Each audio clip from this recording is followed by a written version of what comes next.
मेरा नाम सलोनी है और मेरी उम्र 35 साल है। मैं शहर में रहती हूँ। मेरे पति एक बिजनेसमैन है।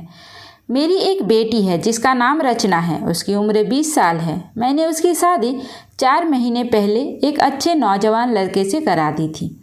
लड़का नौकरी करता था, अच्छा कमाता था और अच्छे स्वभाव का भी था, तो मैं उसकी शादी अपनी लड़की से करवा दी। शादी करने का एक वजह यह भी था कि मेरे पति यानी रचना के पापा घर पर बहुत कम ही रहा करते थे। वो बिजनेस के सिलसिले में ज़्यादातर बाहर ही रहते थे। घर में सिर्फ हम माँ बेटी दोनों अकेली ही रहा करती थी। मैं सरकारी स्कूल की टीचर हूँ और मेरी बेटी भी बैंक में जॉब करती थी। मुझे मेरी बेटी के लिए ऐसा लड़का चाहिए था जो मेरी बेटी के साथ साथ मेरे घर पर भी रहे, घर जमाई बनकर, क्योंकि मेरी एक ही बेटी थी और मैं नहीं चाहती थी कि वो भी अपने ससुराल जाकर रहने लगे। जब मैं अपनी बेटी का रिश्ता ढूंढ रही थी तो मुझे किसी ने बताया कि एक लड़का मेरी नज़र में है जो बहुत अच्छा खासा कमाता है और अच्छी नौकरी भी करता है, दिखने में भी बहुत अच्छा है और अकेला ही रहता है। उस लड़के का कोई भी नहीं है। तो मुझे लगा इससे बढ़िया तो कुछ हो ही नहीं सकता। जिसका परिवार नहीं है वो आराम से हमारे घर पर मेरी बेटी के साथ रह सकता है। मैंने बिना देरी किए मेरी बेटी रचना और उस लड़के की शादी करवा दी। मेरे दामाद का नाम संदीप था। उसकी उम्र लगभग 28 साल की है। शादी के बाद मेरी बेटी अपने पति संदीप के साथ बहुत खुश थी। उन दोनों को देखकर मैं भी बहुत खुश थी।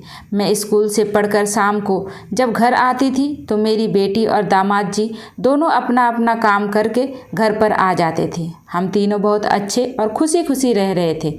अब मेरा घर पूरा भरा भरा था। अब किसी चीज़ की हमें कोई कमी नहीं थी। धीरे धीरे कुछ महीने बीत गए और हम तीनों आपस में एकदम घुल मिल गए थे।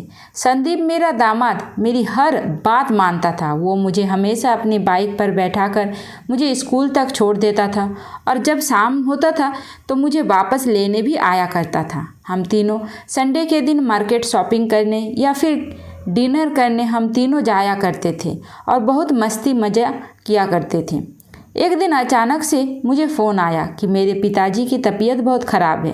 ये बात सुनकर मुझसे रहा नहीं गया और मैं उन्हें देखने के लिए गांव जाना चाहती थी। मैंने अपनी बेटी रचना और अपने दामाद संदीप से भी अपने साथ चलने के लिए कहा, पर मेरी बेटी बोली कि माँ, बैंक में अभी बहुत काम चल रहा है, अभी छुट्टी नहीं मिल पाएगी। हाँ, आप अपने साथ संदीप जी को ले जा सकते हैं क्योंकि उन्हें छुट्टी मिल सकती है।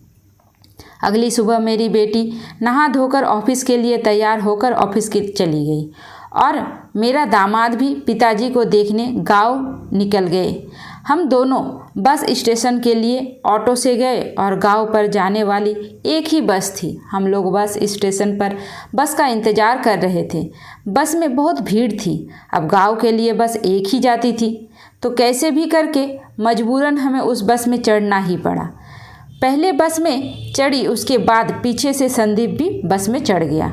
वहाँ पर हम लोगों को सीट नहीं मिली थी, इसलिए हम लोग खड़े खड़े जा रहे थे। थोड़ी देर बस ऐसे ही चलती रही और फिर दूसरे बस स्टॉप पर बस रुकी तो वहाँ पर और भी ज़्यादा लोग बस में चढ़ गए। बस में बहुत ज़्यादा भीड़ भाड़ हो गई थी, पर कैसे भी करके गाँव तो जाना ही था। बस फिर से चल पड़ा। 5 मिनट बाद मुझे लगा कि मेरे पीछे कोई धक्का दे रहा है। मैं पीछे मुड़कर देखी तो कोई और नहीं बल्कि संदीप था।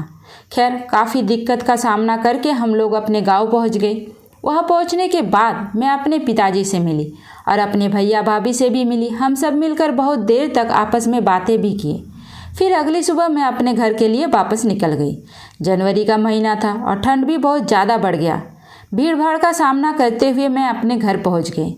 जनवरी में बहुत ज़्यादा ही ठंड बढ़ गया था, जिसके कारण इस महीने की लास्ट तक स्कूल में छुट्टियां हो गई। मेरी बेटी तो हमेशा काम पर जाया करती थी क्योंकि उसकी नौकरी बैंक में थी। वो रोज़ाना अपने काम पर चली जाती, तो घर पर सिर्फ मैं और मेरा दामाद ही बच जाते थे। संडे के दिन हम सभी लोग घर पर थे। ठंड बहुत ज़्यादा थी, इसकी वजह से हम लोग बाहर घूमने नहीं गए और अपने अपने कमरे में ही थे। मैं अपने रूम में बैठी थी कि मुझे कुछ देर में प्यास लगी। पानी लेने अपने रूम से बाहर निकली तो मुझे कुछ आवाज़ें सुनाई दी। मैंने देखा कि यह आवाज़ मेरी बेटी के कमरे से आ रही है।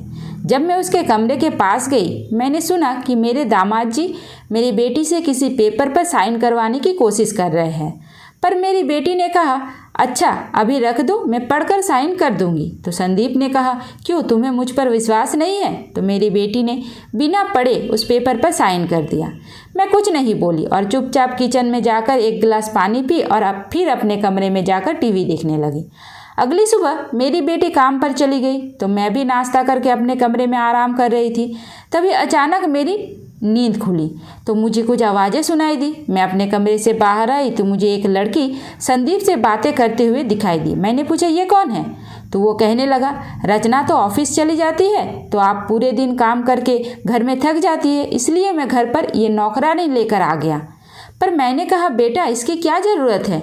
मैं तो घर पर बैठे बैठे बोर हो जाऊंगी अगर मैं कुछ करूंगी ही नहीं तो, क्योंकि स्कूल की भी छुट्टियां चल रही है। तभी संदीप ने कहा, जैसा आप कहे, और वो उस लड़की को जाने के लिए कहता है और संदीप उसके हाथों में कुछ कागज़ पकड़ाकर उसे वहाँ से भेजता है।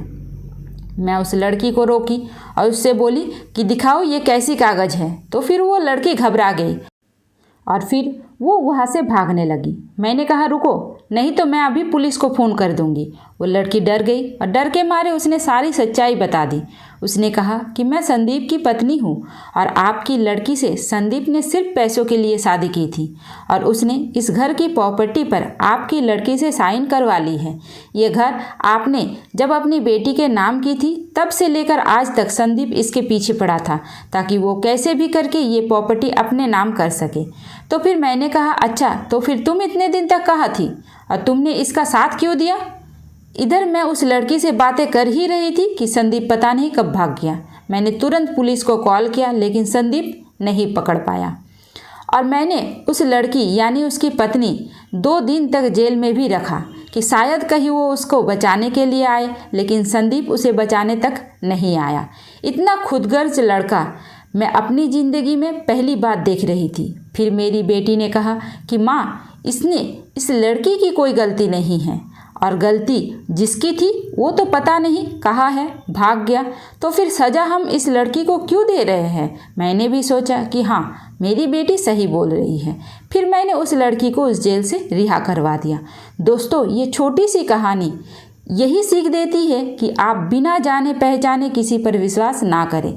दोस्तों, उम्मीद करती हूँ आपको हमारी कहानी पसंद आई होगी। कहानी पसंद आई है तो वीडियो को लाइक करें, चैनल पर नए हैं तो चैनल को सब्सक्राइब करें।